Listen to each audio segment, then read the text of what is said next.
In this video, we'll complete the brain teasers of the chapter Ratio, Proportion and Unitary Method. So leave the value-based questions. I'll solve this in tuition. Starting from here, brain teasers. Question A, sub-question number A. The ratio of 1 centimeter to 1 millimeter is. Unit दोनों का different है, centimetre and millimetre, so same unit में convert करना होगा. ये already हम बहुत बार दिखाए हैं. First unit is metre, then centimetre और फिर मिलीमीटर. नीचे जाने के लिए हर एक स्टेप नीचे उतरने के लिए हम लोग इंटू 10 करते हैं और ऊपर जाने के लिए divided by 10. So your numbers are 1 centimetre and 1 millimetre. तो सेंटीमीटर से अगर हम लोग मिलीमीटर में आएंगे तो हम लोगों को एक स्टेप नीचे उतर रहे हैं, तो we have to multiply 10. That means 1 centimetre equals to 1 into 10, 10 millimetre.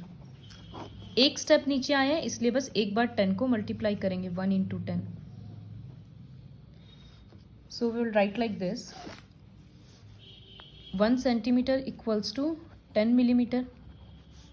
तो रेशियो क्या होगा, 1 centimetre is to 1 millimetre.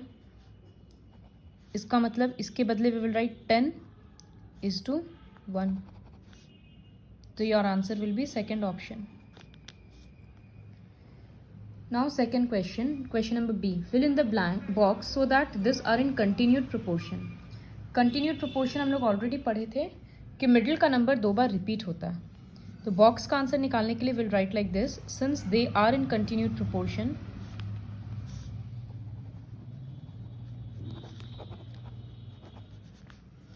therefore box into 0.5. याद होगा प्रोडक्ट ऑफ एक्सट्रीम्स मतलब कॉर्नर का दोनों number equals to product of means मतलब मिडिल का नंबर. तो मिडिल का नंबर कंटिन्यूड प्रोपोर्शन में रिपीट होता है, तो 1 into 1. If you are finding it hard to remember then please refer to worksheet 2. ये 0.5 नीचे जाएगा, सो 1 इंटू 1 बाई 0.5. डेसिमल हटाने के लिए ऊपर में 10. So your answer is 2. Question number C you can do. 8 into box equals to 12 into 26. Question number D. The cost of 6 chocolates is ₹210. Find the cost of 4 chocolates. 6 chocolates का cost दे दिया, 4 का निकालना है. तो ये यूनिटरी मेथड में होगा. कॉस्ट निकालना है तो स्टेटमेंट भी कॉस्ट से ही शुरू होगा. So first statement will be cost of 6 chocolates equals to ₹210. Then for unitary method you have to find the cost of 1 chocolate. So cost of 1 chocolate होगा 210 by 6. फिर 4 chocolates का निकालेंगे. Question number E. The ratio of a dozen to a score. So 1 dozen to 1 score. Ratio क्या होगा, 1 dozen का मतलब 12, फिर is to का साइन, 1 स्कोर का मतलब 20. इसको हम लोगों को सिंपलेस्ट फॉर्म में करने के लिए पहले बाई लिख रहे हैं. Both the numbers are even, so will divide the numbers by 2. ये 2 से कट करेंगे तो okay we can directly divide the numbers by 4. 4 3s are 12 and 4 5s are 20. So your answer will be 3:5. Next question, in the word geometry find the ratio of vowels to the consonants. Vowels हम लोगों को पता है AEIOU को बोलते हैं. तो geometry word में वॉवल्स कितना है वो काउंट करेंगे. तो 2 E है और 1 O है. सो there are number of vowels are 3. Next number of consonants, G, M, T, R और Y. So 1 2 3 4 and 5. There are 5 consonants. So what will be the required ratio? Ratio लिखते वक्त हमेशा बोलें कि पहले क्या रहता है वो नंबर पहले आएगा. लाइक यहाँ पर वॉवल्स टू द कॉन्सोनेंट्स है तो नंबर ऑफ वॉवल्स 3 है वो पहले लिखेंगे. Then give the sign of this is to and then write the number of consonants. ये ऑलरेडी सिंपलेस्ट फॉर्म में है तो आंसर होगा 3:5. Next question you'll have to try on your own unitary method. Question number C. Which is greater, 3:5 or 5:6? So 3:4 और 5:6. Comparison के लिए हम लोग क्या करते थे, पहले रेशियो को फ्रैक्शन में लिखेंगे, फिर जैसे फ्रैक्शंस कंपेयर करते हैं क्रॉस मल्टीप्लाई करके, क्रॉस मल्टीप्लिकेशन में ये वाला पहले लिखना होगा. सो 3:6 is 18 and 4:5 is 20. Since 20 is greater than 18, अगर सेकेंड नंबर बड़ा होता है तो दूसरा फ्रैक्शन बड़ा होता है, इसका मतलब दूसरा रेशियो बड़ा होगा. तो therefore 5:6 is greater than 3:4. Fraction लिखने का जरूरत नहीं है क्योंकि अल्टीमेटली क्वेश्चन तो आंसर तो रेशियो के टर्म्स में ही लिखना होगा. Next question is find the ratio of 125 ml to 5 liters. तो ml is the smaller unit compare two litres, so litres को कन्वर्ट करेंगे ml में इनटू 1000 करके. तो ये रेशियो एक्चुअली क्या होगा, 125:5000. फिर डिवाइड कर करके उसको सिंपलेस्ट टर्म में एक्सप्रेस करेंगे. ई वाला क्वेश्चन भी खुद से ट्राई करना है. Now coming to question number 2, I will do these two questions, 13 weeks to 1 year. To sub question number 3. So we know that 1 year is equals to 52 weeks. तो required ratio क्या होगा, 13 weeks, 2 था तो उसके बदले is 2, 1 year के बदले हम लोग लिखेंगे 52. तो ये हो रहा है 13/52. 52 is divisible by 13, so 13 ones and 13 fours are, so 1:4 answer है. नेक्स्ट क्वेश्चन है 1 century to 1 decade. So 1 century, as you must know, is 100 years and 1 decade is 10 years. So ratio क्या होगा, सेंचुरी टू डेकेड, तो century का years पहले लिखेंगे then is to 10. So this is 100/10, 0 0 cut गया तो 10:1 is your answer. Are the following in proportion, just multiply, right product of extremes equals to 16 × 72. In next line right product of means equals to 64 × 18. अगर दोनों का answer same है तो yes they are in proportion, दोनों का नहीं है तो दे आर नॉट. ये सब क्वेश्चन अगर याद नहीं आए क्योंकि काफ़ी पहले किए थे रेशियो एंड प्रोपोर्शन, तो प्लीज़ एक बार पुराना वर्कशीट देख लेना, पुराना वर्क देख लेना, अपने मन से कुछ भी मत लिखना. Similarly you will have to complete 4th question on your own. Now coming to the 5th question. Sahil weighs 36 kg, his brother weighs 2 kg more. उसके भाई का वेट 2 kg नहीं है, 2 kg ज़्यादा है, तो 36 + 2 होगा. तो पहले लिखते हैं यही दो स्टेटमेंट को. Weight of Sahil equals to 36 kg. Next statement will be weight of his brother equals to 36 + 2 38 kg. अब क्वेश्चन में पूछा है find the ratio of weight of Sahil's brother to Sahil. तो I will write required ratio. Sahil के भाई का weight पहले लिखना पड़ेगा because the question is Sahil's brother to Sahil. तो 38 को पहले लिखेंगे देन इज टू 36. रेशियो में हम लोग केजी या यूनिट कुछ नहीं लिखेंगे. Now to complete to write this in standard form will have to write it in fraction.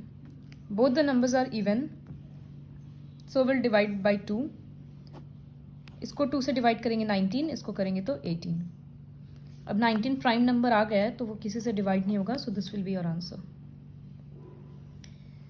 Now in question number 6, in an orchard there are 150 trees, 65 of them are apple, 35 are pear trees and the rest are orange. Total trees बोल दिया 150 है, 65 Apple है, 35 pear trees है. Orange trees का हम लोगों को number नहीं पता है, तो पहले ऑरेंज ट्रीज का नंबर निकालना होगा. So I will write like this. Total trees equals to 150. Number of apple trees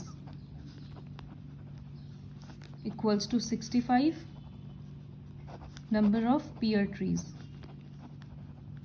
equals to 35. Therefore, number of orange trees क्या होगा, इन दोनों को ऐड करेंगे और फिर टोटल से सब्ट्रैक्ट करेंगे। सो 150 माइनस ब्रैकेट देकर दोनों नंबर्स को ऐड करेंगे। सो 150 माइनस 100 इक्वल्स टू 50। अब तीनों ट्रीज का हम लोगों को नंबर पता चल गया। अब पहला क्वेश्चन है find the ratio of apple trees to pear trees. तो I will directly write required ratio apple trees to pear trees. तो पहले एप्पल ट्रीज का number is to pear trees मतलब 35। दोनों नंबर इसको फ्रैक्शन में लिखेंगे, दोनों नंबर को 5 से कट कर सकते हैं। 5 13 and upon dividing will get 7, तो 13:7। इसी तरह से orange trees to apple trees मतलब 50:65। फिर कट करेंगे, सब में ऐसे ही लिखना required ratio required ratio. Then again required ratio equals to pear trees to total trees. Pear trees है 35, टोटल ट्रीज है 150। फिर फ्रैक्शन में लिख के इसको सिंपलेस्ट फॉर्म में कन्वर्ट करो। ऐसे ये क्वेश्चन खत्म होगा। Now coming to the next question, question number 7। Cost of 1 dozen orange is 45। Find the cost of 1 score oranges. Score का मतलब 20 और डजन का मतलब 12। तो 12 ऑरेंजेस का कॉस्ट दे दिया है, 20 का निकालना है। तो ये यूनिटरी मेथड से होगा। Find the cost of 1 score है, तो will start the statement with cost only. So I will right cost of 1 dozen के बदले 12 ऑरेंजेस लिखेंगे। 12 ऑरेंजेस इक्वल्स टू ₹45। फिर यूनिटरी मेथड में हम लोग 1 का वैल्यू निकालते हैं। So cost of 1 orange equals to ₹45 by ये जो नंबर है वो नीचे आएगा, सो बाई 12। कट नहीं करेंगे, बाद में कर लेते हैं। फिर कॉस्ट ऑफ 1 score इसका मतलब 20 ऑरेंजेस इक्वल्स टू ये वैल्यू 45/12 इंटू 20। दोनों नंबर 3 से कट रहा है, 3 4 जा 3 15 जा, और ये 4 से डायरेक्टली 5 पे कट गया, तो 15 × 5 75। इस तरह से सेकेंड पार्ट जब करेंगे तो क्वेश्चन है how many oranges can be purchased for ₹60।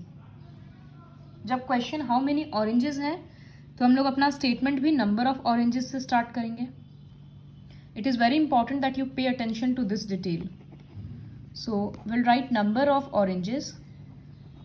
पहला लाइन कहाँ से होगा, हमेशा क्वेश्चन से होता है।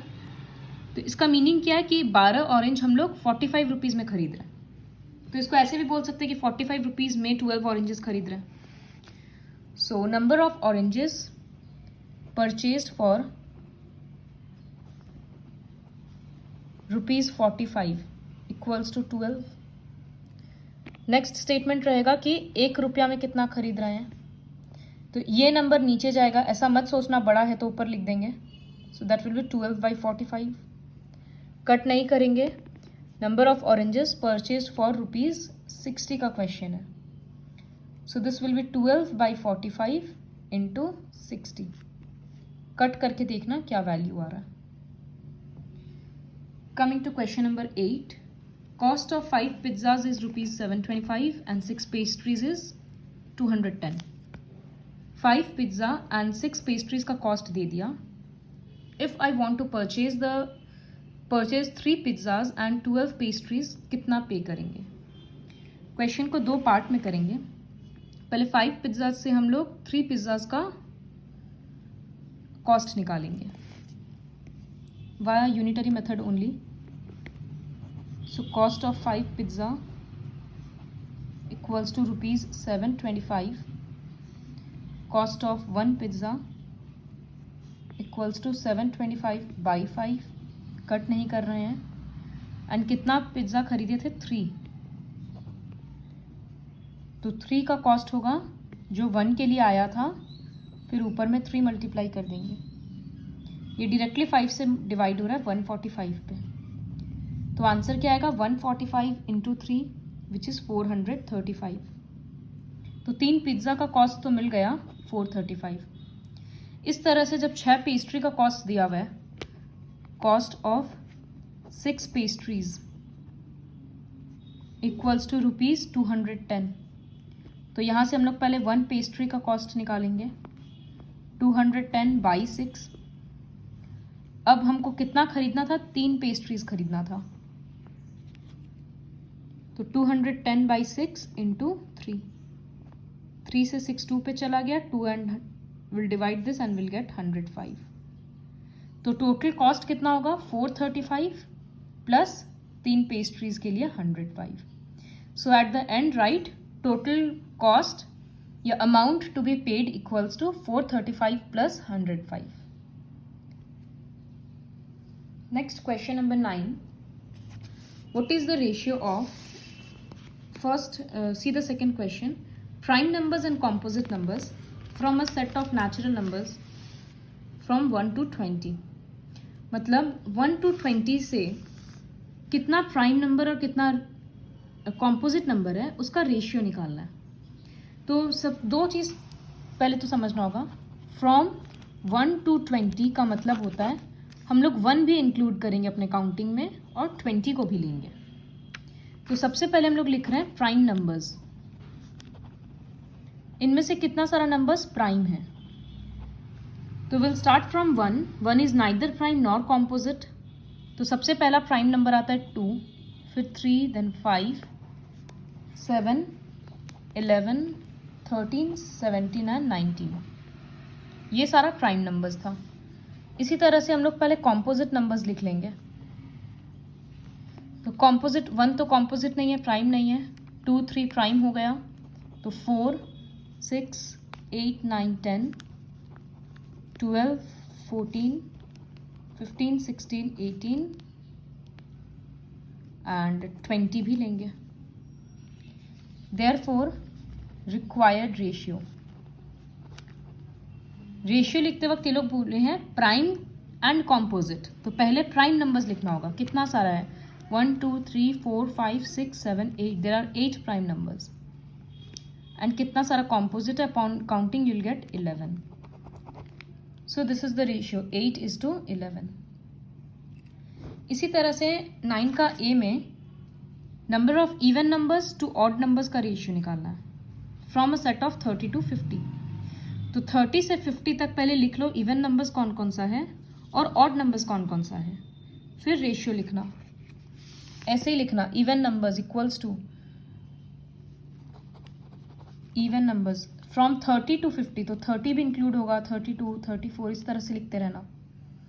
और ऑड नंबर्स 31, 33 यानी इस तरह से लिखते रहना. फिर लिखना रिक्वायर्ड रेशियो, काउंट करके लिख देना इज टू देकर. अगर सिंपलेस्ट फॉर्म नहीं हुआ तो उसको कन्वर्ट करना रहेगा. Then question number 10. Sides of two squares are in the ratio 5:7. Find the ratio of their areas. Square का एरिया हम लोगों को पता है क्या होता है? साइड इंटू साइड होता है. तो साइड का रेशियो क्या था? 5:7. तो इमेजिन करेंगे कि अगर एक स्क्वायर का साइड 5 है तो उसका एरिया क्या होगा? 5 × 5 25. दूसरे स्क्वायर का साइड अगर 7 है तो उसका एरिया क्या होगा? 7 × 7 49. तो इस क्वेश्चन को थोड़ा डायरेक्टली लिखना होगा. आई will right ratio of sides of to squares equals to 5:7.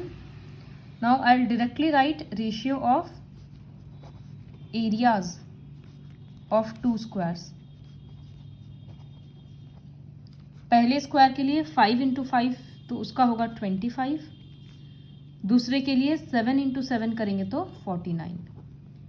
ये ऑलरेडी सिंपलेस्ट टर्म में है, इसमें ज़्यादा एक्सप्लेन नहीं कर सकते हैं. ये कॉमन मतलब ये काफ़ी ऑब्वियस है कि साइड इंटू साइड होता है स्क्वायर का एरिया.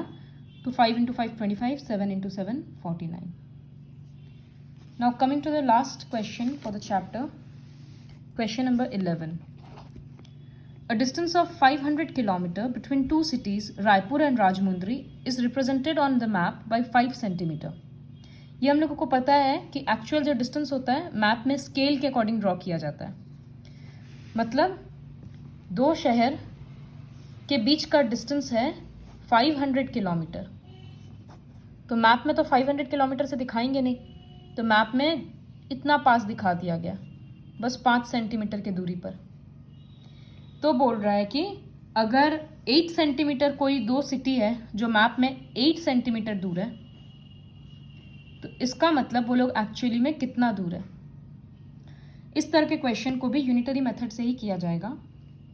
तो स्टेटमेंट कहाँ से शुरू होगा वो डिपेंड करेगा कि क्वेश्चन में क्या चाहिए। क्वेश्चन में what is the actual distance between the cities, so will start our sentence with actual distance.